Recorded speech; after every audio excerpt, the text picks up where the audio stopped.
বন্ধুরা, এই হচ্ছে আমার বরের অবস্থা। সকাল সকাল আমি ঘুম থেকে উঠে খাবার বানাচ্ছি, চা করছি, কখন থেকে খেতে বলছি, যেই সমানে শুয়ে আছে মোবাইল ঘাটছে। এতক্ষণ তো ঘুমাচ্ছিল, যাই হোক টেনে টেনে ঘুমটা ভাঙালাম, এখন মোবাইল ঘাটছে। তোমরাই বলো তাহলে আমার গরম গরম করার কি দরকার? আমি তো রান্না করে ফ্রিজে রেখে ঠান্ডাগুলোই দিয়ে দেবো। এই সকালবেলা ঠান্ডায় উঠতে কত কষ্ট হয়। তার মাঝখানেও আমি উঠে খাবার করি, কিন্তু টাইমের খাবার টাইমে খায় না। চাটা ঠান্ডা হয়ে যাবে, আবার আমাকে দিয়ে চা গরম করাবে। এমনি এমনি কি বলি বাঁদর ছানা। ছেলে এখন উঠে খাচ্ছে, আবার উঠানি শুয়ে শুয়ে অর্ধ শোয়া হয়ে খায়। কোন মানুষ খায় রে বাবা এরকম? আমি জানি না। তো চলো, good morning everyone, welcome back to my channel. আমি পূজা, আশা করি তোমরা সবাই খুব ভালো আছো, সুস্থ আছো, আর আমিও ভালো আছি। আজকে সকাল থেকে ব্লগটা স্টার্ট করলাম। সারাদিন যা কিছু করব তোমাদের সাথে শেয়ার করার চেষ্টা করব। সাথে থেকো, ব্লগটা কন্টিনিউ দেখতে থাকো। এদিকে বিছানাটা যে গুছিয়ে নিয়েছি দেখতেই পাচ্ছ, আর আজকে ব্ল্যাঙ্কেটের কভারটা কাচবো বলে ব্ল্যাঙ্কেটের কভারটা খুলে নিয়েছি। আর এদিকে কিছু কাছাকাছি হবে যেগুলো, সেগুলো বের করেছি, এখানে রেখেছি। এখানে বেসিক্যালি আমারই আছে। আর এই যে এদিকে এই যে লেপটার উপরে ব্ল্যাঙ্কেটটা রেখেছি, ব্ল্যাঙ্কেটের কভারটা যদি শুকিয়ে যায় তাহলে পরিয়ে দেবো, নাহলে আজকে রাতে ভাবছি এই লেপটা ব্যবহার করব। বাবা যেহেতু চলে গেছে, এই খাটটা ফাঁকা আছে, এই বেড কভারটা কালকে তুলে কাচবো। এই বেড কভারটা আর ওই ঘরের বেড কভারটা কালকে তুলে ভাবছি কেচে দেবো। আর কিছু তোমাদের দাদাভাই একটা দুটো কী জিনিস সব কেনাকাটা করেছে, এগুলো নয়, এগুলো তো পুরনোগুলো বের করেছিলাম, পরে গিয়েছিলাম এক জায়গায়, আর সেটা তোমাদেরকে আমি পরে দেখাবো। মোটামুটি এখনও কাজবাজ হচ্ছে, ঘর ফরগুলো ঝাড় দিয়েছি, এখানে এই যে কাচতে দিয়েছি, এই যে ব্ল্যাঙ্কেটের কভার, তোমাদের দাদাভাইয়ের দুটো জামা, এখানে আরও কিছু আছে, এগুলো কাছাকাছি হবে। আর এই যে সকালবেলা রুটি হয়েছিল, চা হয়েছিল, তরকারি হয়েছিল, সেগুলো এখনও ধোয়াধুয়ি হয়নি, এখনই ধোয়াধুয়ি করবো ভাবছি। ভাবলাম আগে কাচাকুচি করতে বসাই, তারপরে এগুলো সব ধোয়াধুয়ি করব। আর ভাবলাম একটু তোমাদেরকে আমার বাগানটা একবার ঘুরিয়ে দেখাই, অনেক দিন হলো দেখানো হয়নি।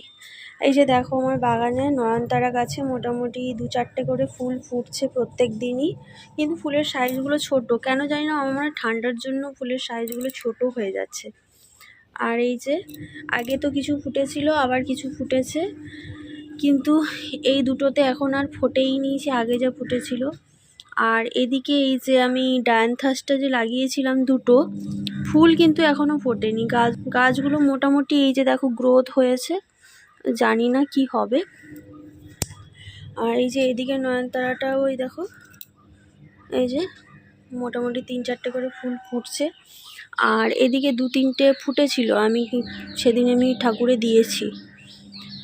আর এই যে আমার টমেটো গাছের অবস্থা, টমেটো গাছে আরও মোটা ডাল দিয়ে বাঁধতে হবে, টমেটো আরও ধরছে আস্তে আস্তে। এই যে ছোট ছোট টমেটো, ওইদিকে গাছটাতেও ফুল হয়েছে। আর এই যে আমার লঙ্কা গাছ, আমার স্বাদের লঙ্কা গাছ, এই যে দেখো লঙ্কা গাছে লঙ্কা মোটামুটি ধরেছে, এই যে বড় হয়ে গেছে, কিন্তু যেহেতু বাড়িতে লঙ্কা আছে তাই আমি লঙ্কা তুলছি না, বড় হোক। দেখতেই পাচ্ছ মোটামুটি লঙ্কা হচ্ছে, বেশ ভালো লাগছে দেখে। এই যে দেখো অনেক বড় হয়েছে লঙ্কাগুলো। এই পিটুনিয়াটা এখনও ফুল আসেনি, এই পিটুনিয়াটা। আর এই যে ছোট লঙ্কা গাছটা, এটাতে লঙ্কা এই যে ধরছে, ফুল আসছে, ধরছে, কিছু কিছু আবার এই যে খুলেও পড়ে যাচ্ছে, কেন জানি না। আর এই যে পিটুনিয়াটা, আমি যে পিটুনিয়াটা আগে নিয়ে এসেছিলাম, দুটো ফুল হয়েছে। শীতের জন্য না ফুলগুলো সব ছোট ছোট হয়ে যাচ্ছে। দেখো যে দেখো নয়নতারাগুলো কেমন উঠেছে, দেখো ক্যামেরাতে অনেকটা ছোট মনে হচ্ছে, বাট অনেকটাই বড় হয়েছে নয়নতারাগুলো। এগুলোকে আলাদা আবার টবে রিপোর্ট করতে হবে, বুঝলে, বড় টবে বসাতে হবে। ওয়াশিং মেশিনে জামা কাপড়গুলো কাচতে দিয়ে তারপরে ফুল গাছগুলোতে জল দিলাম, পেছনের দিকটাতে ঝাঁটফাঁট দিয়ে নিলাম, তারপরে চলে এলাম রান্নাঘরে। দেখতেই পাচ্ছ এক গাদা বাসন পড়ে আছে। সকালে এই যে রান্না হয়েছে, খাওয়া হয়েছে, চা হয়েছে, সেই সব বাসনগুলোই ছিল, তো সেগুলো একটু এখন ধোয়াধুয়ি করে নিচ্ছি। আর আজকে সকাল সকাল শ্বশুরমশাই বাড়ি চলে গেলেন, বাড়ি ঠিক নয়, এক জায়গায় নেমন্তন্ন দিয়ে তারপরে বাড়ি যাবে। ফ্রিজে একটু মাছ বের করি, কোনটা এই যে মাছ আছে, এটাতেই মনে হয় আছে মাছটা, দেখি।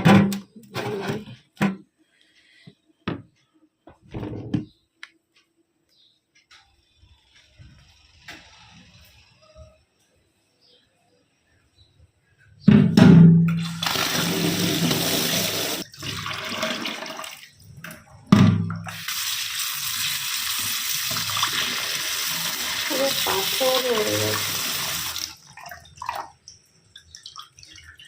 ফ্রিজের থেকে মাছটা বের করে দেখতেই পেলে জল দিয়ে রেখে এলাম, কারণ যে পরিমাণে বরফ জমেছে পুরো পাথর হয়ে গেছে, কত সময় লাগবে কে জানে। তো তার মাঝে ভাবলাম যে একটু সবজিগুলো কেটে নিই, আর আজকে একটু ভাবছি বাঁধাকপি ভাজা করব। বাঁধাকপি প্রত্যেকদিন খেতে এমনিতে আর ভালো লাগছে না, তবুও ভাবলাম যে একটু ভাজা করলে অন্যরকম লাগবে, শাকের মতো করে পেঁয়াজ রসুন সবকিছু দিয়ে একটু ভাজা করব, শাকের মতো ভালো লাগবে। বাঁধাকপিটাকে ওই জন্য প্রথমে একটু ভাপিয়ে নিতে হবে, জল দিয়ে ভাপাবো না, মানে বাঁধাকপিটা দিয়ে ধুলাম, ওই যে জলটুকু থাকলো ওতেই লবণ আর একটু হলুদ, হালকা একদম পরিমাণ হলুদ দিয়ে ঢাকা দিয়ে একদম হালকা আঁচে ভাপিয়ে নিতে হবে। আর এখনকার এই বাঁধাকপিগুলো তো সিজনের বাঁধাকপি, ভাজা করলে না বেশ মিষ্টি মিষ্টি লাগে। অনেকে তো হলুদ দেয় না, কিন্তু আমি হলুদ ছাড়া যে কোনো তরকারি খেতে পারি না বলে আমার দেখতে কেমন লাগে, তার জন্য একদম সামান্য পরিমাণে হলুদ দিই, যাতে কালারটা একদম সাদা না হয়ে মোটামুটি দেখতে ভালো লাগে। ওই যে দেখতে পেলে একদম হালকা আঁচে ভাপে বসিয়ে দিয়েছি, এদিকে ভাতটাও হয়ে গেছে, তাই ভাতের ফ্যানটা ঝরানোর জন্য বসিয়ে দিলাম।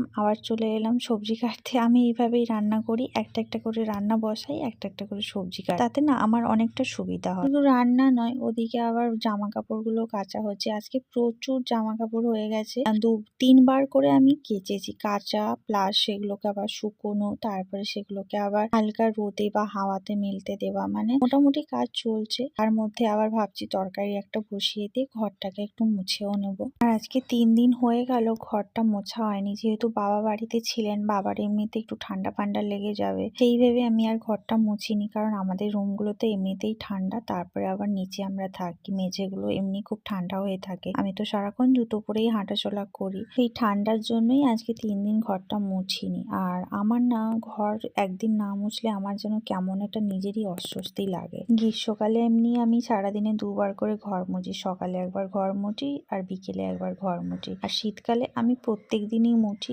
এই শরীর যখন আমার খারাপ ছিল, যখন আমার জ্বর হয়েছিল, তখন তোমাদের দাদাভাই ঘর মুছতে দিচ্ছিল না, তাও আমি একদিন ছাড়া ছাড়া করে ঘর মুছছিলাম। আসলে ঘর তো না মুছলে না প্রচন্ড নোংরা ধোলা থাকে, সেইগুলো নিয়ে বিছানা কাতে উঠবে, সেগুলোও তো নোংরা হবে, তাই না? তো চলো রান্না বান্না গুলো করি, তোমরা সাথে থেকেও ব্লগটা কন্টিনিউ দেখতে থাকো। না আজকে যা ছিল সবই কেচে দিয়েছি, শীতেরও অনেক কিছু কাচা হয়েছে, জামা কাপড়ও কাচা হয়েছে, ব্ল্যাঙ্কেটের কভারটাও কেচেছি, সামনের বারান্দায় কিছু দেওয়া আছে, সাইডের বারান্দার পেছনে এই যে দড়িতে কিছু দিয়ে দিয়েছি, মোটামুটি যা ছিল ছেড়েই কেচে দিয়েছি। রান্না করতে করতেই সব কাজগুলো করেছি, এদিকে কাচাকাচি ঘর মোছা সবই করেছি, একটা রান্না বসিয়ে সবজি কেটেছি, আর একটা রান্না করেছি, মোটামুটি রান্না প্রায় কমপ্লিট হয়ে এসেছে। এদিকে শালগম আলু দিয়ে মাছ দিয়ে ঝোলটা বসিয়ে দিয়েছি, এদিকে আজকে করেছি বাঁধাকপি ভাজা আর করেছি পেঁয়াজ কলি ভাজা, তার সাথে সামান্য পরিমাণে একটু শালগম দিয়ে। এই পার্সেলটা সকালবেলা এলো, দুটো জিনিস বুক করেছিল তোমাদের দাদাভাই, অ্যাকচুয়ালি দুটো নয়, হিসেব মতো 3টে, কিন্তু দুটো পার্টে হয়েছিল, একসাথেই আসার কথা, কিন্তু এটা সিঙ্গেলভাবে এসছে। তো চলো এটা একবার খুলে দেখি আর তোমাদের সাথেও শেয়ার করি। আজকেই আসার ডেট আছে, হয়তো সারাদিনের মধ্যে চলে আসতেই পারে। এরা প্যাকেজিংগুলো এমন করে না, মানে দেখে মনে হয় যেন যে প্যাকেট খুলে মনে কিছু মাল মশলা বের করে নিয়েছে।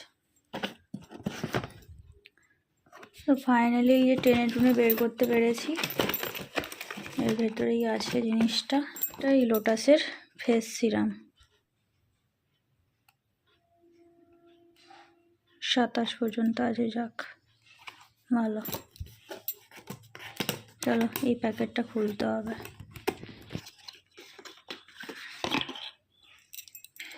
এই যে হচ্ছে ফেস সিরামটা, এটা অনেক দিন থেকে অর্ডার করব বলে করা হচ্ছিল না। যেহেতু আমি ওই অ্যারোমারটা অর্ডার করেছিলাম, অ্যারোমার ডে ক্রিমটা, নাইট ক্রিমটা, তো সেটা শেষ হয়ে গেছে। এখন আমি না, আমার পুরনো ফর্মেই ফিরে যাই, আমি যেটা ইউজ করতাম সেটাই ইউজ করি। এইটুকুটার দাম কত ভাবো। লোটাসের প্রত্যেকটা প্রোডাক্টের যেমন দাম আছে, তেমনি প্রত্যেকটা প্রোডাক্ট দারুণ কাজ করে। আর মানে কি বলা যায়, প্রচুর কম কোয়ান্টিটি নিলেই হয়ে যায়। ভিডিও চালু করা আছে? চালু করা আছে? আপনিও ভিডিও করছেন? যে কোনো একটা করলে হবে, তাহলে আমারটা ছেড়ে দিন। ঠিক আছে, আমি করে নিচ্ছি। ওপেন করতে হচ্ছে।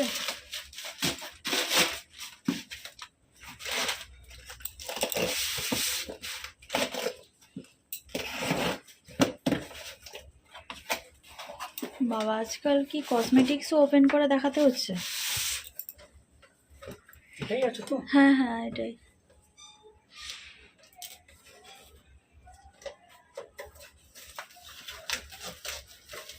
আচ্ছা, তখন তোমার কাছে ছিল না এটা, মানে তোমার কাছে আসেনি এই প্রোডাক্টটা? সকাল থেকে কিন্তু দেখাচ্ছিল না আউটপুট ডেলিভারি বলে।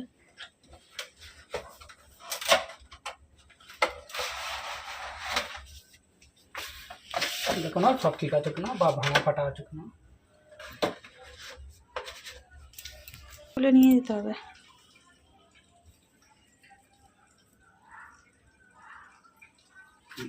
দেখতেই পেয়েছো এটা কি এসেছে। তখন একটা এসেছিল, বললাম না যে আর একটা আসার কথা ছিল আজকে। তখন সিরামটা এসেছিলো, আর এখন ফেস ওয়াশ আর ডে ক্রিম আর নাইট ক্রিমটা এসছে। এটা জানো তো পুরো একটা মানে প্যাকেজ ছিল, মানে এটা দেখলাম ফার্স্ট টাইম আমি পেলাম এইভাবে। এর আগে কিন্তু এটা ছিল না, মানে এই দুটোর সাথে ডে ক্রিম আর নাইট ক্রিমের সাথে এই ফেস ওয়াশটা ফ্রি আছে। এটা হচ্ছে স্পেশাল প্যাক। যদিও দেখলাম যে এটারও মনে হয় এটা কমিয়ে দিয়েছে, না হলে এই ক্রিমগুলোর একটা একটা দাম অনেক। দুটো ক্রিমের দামই 1000 টাকা পড়ে যায়, সেখানে দুটো ক্রিম আর হচ্ছে ফেস ওয়াশ দুটো নিয়ে মনে হয় 1100 না 1200 টাকা নিয়েছে। যদিও এখন এই ক্রিমের দাম অনেক হয়ে গেছে, 784 করে মনে হয় একটা একটা ক্রিমের দাম হয়ে গেছে। এখন মনে হয় এগুলোও মনে হয় ওপেন করে দেখানোর ওদের রুলস আছে, যেহেতু এটা কাঁচের ছিল তো, যার কারণে ওই জন্য মনে হয় দেখানোর রুলস আছে। আর লোটাসের এমনিতেই ক্রিমের যে এগুলো হয় সেগুলো সবই কাঁচের হয়, প্লাস্টিকের হয় না। মানে যেগুলো প্রফেশনাল হয় সবই কাঁচের, আর নর্মাল যেটা সেটা হচ্ছে প্লাস্টিকের। যারা লোটাস ইউজ করো তারা কিন্তু এইটা কিনে নিতে পারো। এটা খুবই এখন রিজনেবলে পাওয়া যাচ্ছে। মানে যদি তোমরা এই পার্টে পার্টে কিনতে যাও তখন তো অনেক প্রাইস পড়ে যাবে। এটা যেহেতু এখন কম্বো দিচ্ছে, তোমরা চাইলে এটা কিনতে পারো। সোনু, সোনু, ডিনার করতে হবে তো। কখন হবে ডিনার? কত ঘুমু করবে? আর ঘুমু করবে না? রাত্রেবেলা ঘুমু হবে না তো? এবারে ওঠো, 10টা বেজে গেল, এবার তো খেতে হবে। ওঠো, ওঠো, ওঠো সোনু। ওঠো। সারাদিন তোমাদের সামনে আসাই হয়নি। সেই সকালে কাজবাজ করলাম, রান্না বান্না করলাম, স্নান করে পুজো করে খাওয়া দাওয়া করছিলাম, তারপরে আর আসিনি। সন্ধ্যেবেলা থেকেও আসিও নি। তারপরে তোমাদের দাদাভাই এলো, তেলে ভাজা চপ নিয়ে এসেছিলো, চপ মুড়ি খেয়েছিলাম। তারপরে আমি রান্না করলাম, রান্না করে এই যে রাতে মানে সকালের জন্য সব কিছু প্রিপারেশন করে রেখে দিয়ে এলাম। এই যে এখন ডাকতে এলাম, ঘুম থেকে উঠছে না, উঠলে খেতে দেব। এখন বলছে যে দেরি করে খাবো, কখন খাবে কে জানে। আর আমার যে ডান চোখটা কি পরিমাণে নাচছে আজকে 3-4 দিন ধরে, আমি জানি না আমার কি ক্ষতি হবে আবার। সকালের জন্য এই যে ফুলকপিটা কেটে নিলাম, সকালে যে রান্নাটা হবে। আর ব্রেকফাস্টে যে চিলা বানাবো তার জন্য এই যে দেখছি ভেজিটেবলগুলো মিহি করে কেটে নিয়েছি।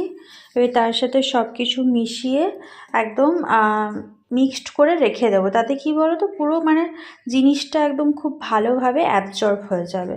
আর সকালবেলা ওটা বানালে ওটার জিনিসটা খুব খেতে ফ্লাফি হয়। তো সেই জন্য ভাবলাম একটু কাজগুলো করে নিই। সকালে কিছুটা কাজ যদি এগিয়ে রাখা যায়, শীতকালে এমনিতেই উঠতে কষ্ট হয়, তারপরে উঠে এত কিছু করে রান্না করাটা খুব চাপের হয়ে যায়। রাতে ডিনার কমপ্লিট হয়ে গেছে, তারপরে ভাবলাম যে সকালের কাজটা কিছুটা এগিয়ে রাখি। বসে বসে সব সবজিগুলো কেটেছি, আর দেখতেই পেয়েছো কতটা মিহি করে কাটতে হয়। এখানে আছে বাঁধাকপি, গাজর, ক্যাপসিকাম, মাঝে মাঝে আমি একটা করে আলু দিই, যেহেতু এখন প্রচুর পরিমাণে সবজি পাওয়া যাচ্ছে তার জন্য এখন আর আলু দিই না। যখন একদম সবজি সেরকম থাকে না তখনই দিই। আর একদম হালকা বিনসও দিয়েছি, বিনসগুলো একদম ছোট ছোট মিহি মিহি করে কেটে দিয়েছি। আর সামান্য পরিমাণে একটু পেঁয়াজ দিয়েছি, একটা ছোট সাইজের পেঁয়াজ। তারপরে এখানে আমি দিচ্ছি সুজি, আর দিচ্ছি চালের গুঁড়ো, আর সামান্য পরিমাণ চিনি দিতে হবে, লবণ দিতে হবে, আর একটু আদা বাটা দিতে হবে। আদা গ্রেট করেও দিতে পারো, বেটেও দিতে পারো। আর আমি এখানে একদম সামান্য পরিমাণে একটু দই দিলাম, দইটা দিলে খেতে খুব ভালো লাগে। তার সাথে একটা ডিম ফাটিয়ে দেবো। ডিম আর দইটা অপশনাল, তোমরা চাইলে দিতে পারো, না চাইলে নাও দিতে পারো, স্কিপ করতে পারো। তারপরে এখানে একটু তোমরা চাট মশলা চাইলেও দিয়ে দিতে পারো। আর সব থেকে যেটা ইম্পর্টেন্ট, কালো জিরেটা অবশ্যই দেবে। আর হ্যাঁ, আমি এখানে কাঁচা লঙ্কা কুচিও দিয়েছি। তো সবকিছু এবারে খুব ভালো করে মিশিয়ে নিতে হবে, একদম খুব ভালো করে মেশাতে হবে যেন কোনো লাম্প না থাকে। প্রথমে খুব ভালো করে মিক্সড করে নেবে, তারপরে একদম সামান্য জল দিয়ে দিয়ে ব্যাটারটাকে পুরো একদম মিক্সড করবে। একদম বেশি পাতলা হবে না, একদম বেশি মোটাও হবে না। তো সবকিছু ভালো করে মেশানো হয়ে গেলে ঢাকা দিয়ে ফ্রিজের মধ্যে রেখে দিতে পারো। সারা রাত রেখে দেওয়ার পর সকালে তেল, সাদা তেল বা ঘিয়ের সাথে খুব ভালো করে, চিলা তো কিভাবে আমি বানাই তোমরা দেখেছো, সেইভাবেই বানিয়ে নিতে হবে। আজকের এই ভিডিওটা কেমন লাগলো অবশ্যই কমেন্ট করে জানিও। আমার এইটা হয়ে গেলেই আমি এবারে শুয়ে পড়বো। আজকের মতো সবাইকে tata, bye bye, good night. দেখা হচ্ছে পরের দিন নতুন আবার একটা ব্লগ। তখন সবাই ভালো থাকবে,